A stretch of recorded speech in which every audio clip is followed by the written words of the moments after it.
Yeah, welcome. Abby, why are you so happy? Nice to have you today. Yeah, we usually have interviews. I know, but I'm excited.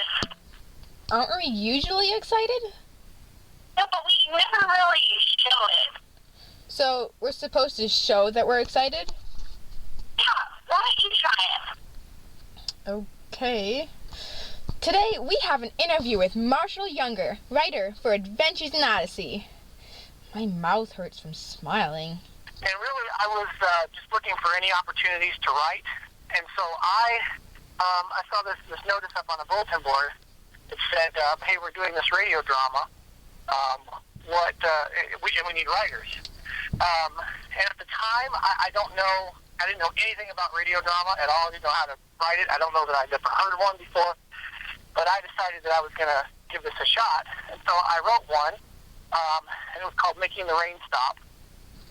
And it was, the producer sent this finished product to Paul McCusker in Colorado, and he liked it and liked the script, and so he asked the guy who I was and what my number was, and he contacted me, and then I wrote a script for him, and that was Living Nativity.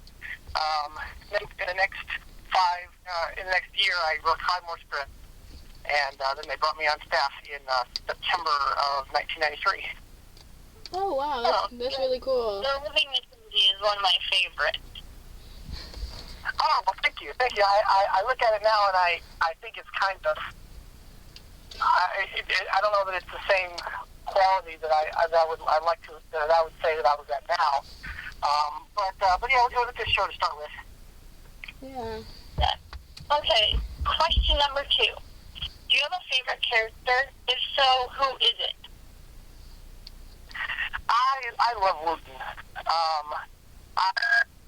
He's my favorite adult character, and I think it's just because he's so childlike in his understanding of things, and you know, I don't think he's stupid at all. A lot of people misinterpret him as being stupid or dumb, and I don't think that's him. I think he has a different understanding of the world. And it's a likable understanding of the world. I think he's an optimist, and there's so few optimists in the world now. And he's so fun-loving, and he's got a great heart, and he can just be so goofy at times. But he's nice. You know, it's hard to write for characters that make sense all the time. You know, because it's hard to write logically. You have to make sure that they have clear motivation and all that stuff. It's hard to write that stuff, but for Wooten, you know what? He just has to make sense in his own head. And as long as he does that, you can write whatever you want for Wooten. And so that makes him a little bit easier to write for, and for me, more fun. Yeah, Wooten is definitely one of my favorites. I'm sorry? Wooten is definitely one of my favorites. He's hilarious. Yeah. And as far as kids are concerned, I really loved it when Jared was in his prime. And kind of for the same reason, that he just had to make sense in his own mind, and he was in his own little world. And he was hilarious, and he was very well played. Both of these things, both of those characters, Wooten and Jared, were played very well by their actors, and I think that's a big part of it too. It always is.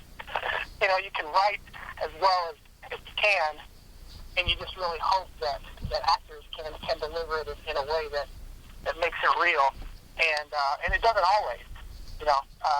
And I've got such an appreciation for good acting. Question number 3: do you have a favorite episode with Wooten? Favorite episode with Wooten? Yeah. I really liked, I liked all of his shows with Grady, because I just love that relationship. The Grady, the poor rich guy, right? That was called Poor Rich Guy? Mm-hmm. Yeah, I liked that one. I liked, just the ones where he interacted with Grady, just because Grady was at a point in his life that he needed somebody like Wooten, who was just gentle with the gospel, you know, in a way that, and Wooten is always just there to help. So I think to me, that was when Wooten was in his prime, when he was interacting with kids in a very real but fun way. Yeah. Okay. And I also liked him when he was in Plan B Part 4, when he was sort of trying to help Connie through the loss of Mitch. Oh, yeah. Oh, yeah. Yeah, I love that. I thought he was just, the way that he just looked at things,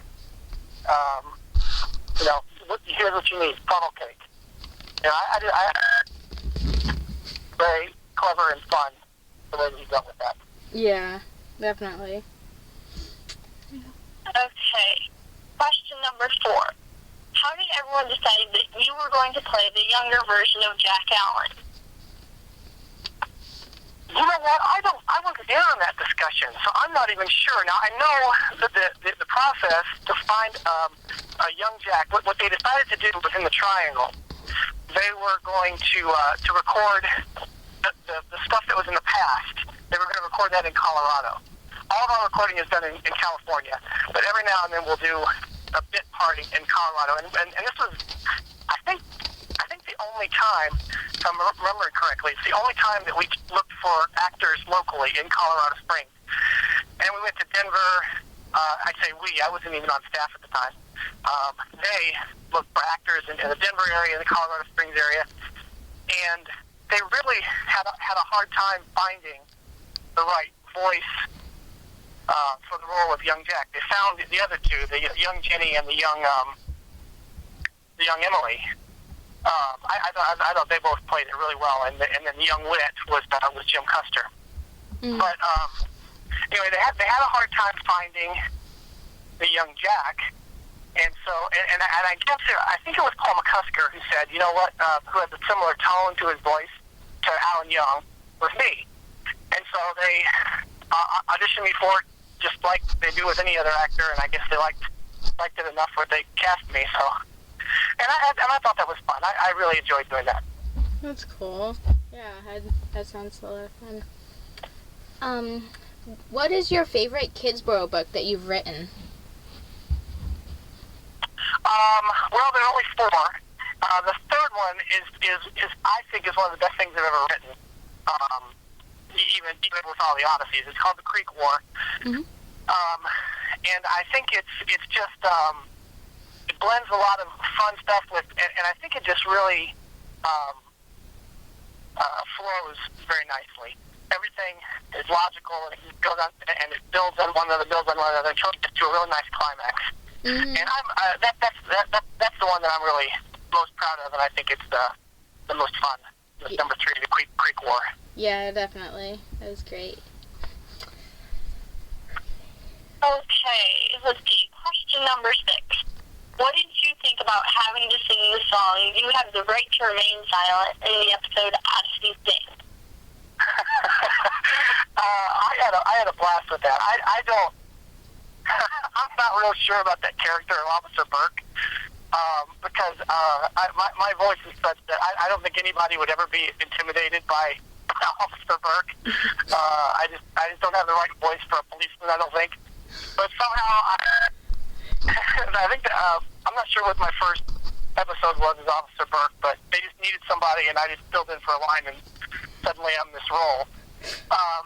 But I did really enjoy the singing part of it, and John Fornoff did a great job of writing the music, and I got to ad-lib a little bit in the middle of that with "This is an emergency of love" or something like that.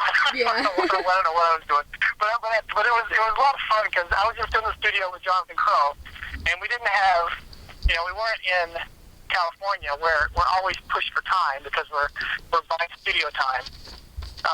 But we were in Colorado, so it was his own studio, so we weren't in a big rush. So he just said, "Okay, well, just go for it and ad lib when you want to." And I just really had a lot of fun with that.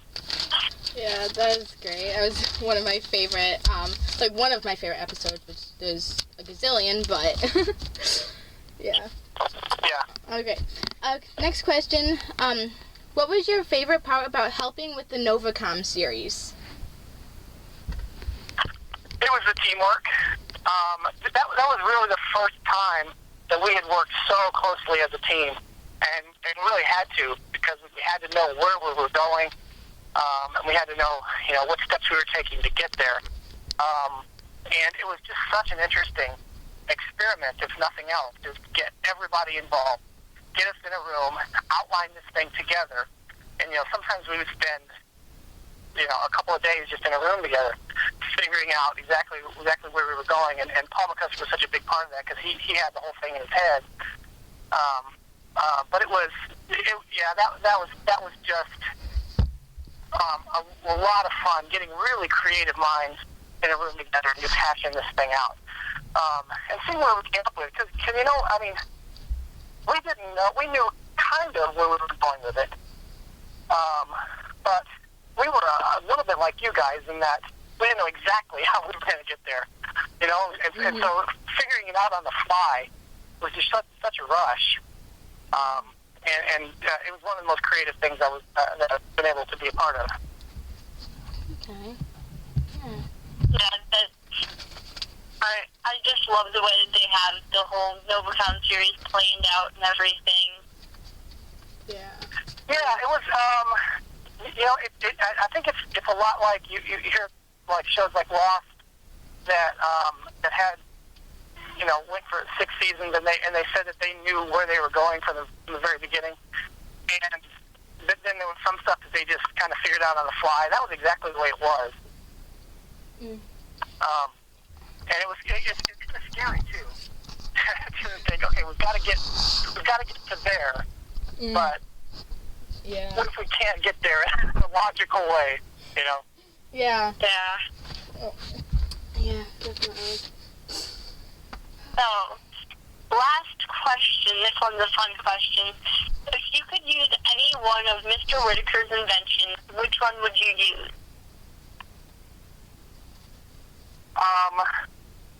Well, I think it would have to be an imagination station. I think I would love to go back to Jesus' time, see him doing what he was doing. I know it's supposed to be all in your imagination, but so it only goes as far as my imagination. But just to get into something that would enhance the environment such that you could meet Jesus and see what he was doing and see the miracles and hang out with the disciples and plus anything in history. I think Imagination Station would be the coolest thing ever. We haven't really quite figured out exactly how that works, but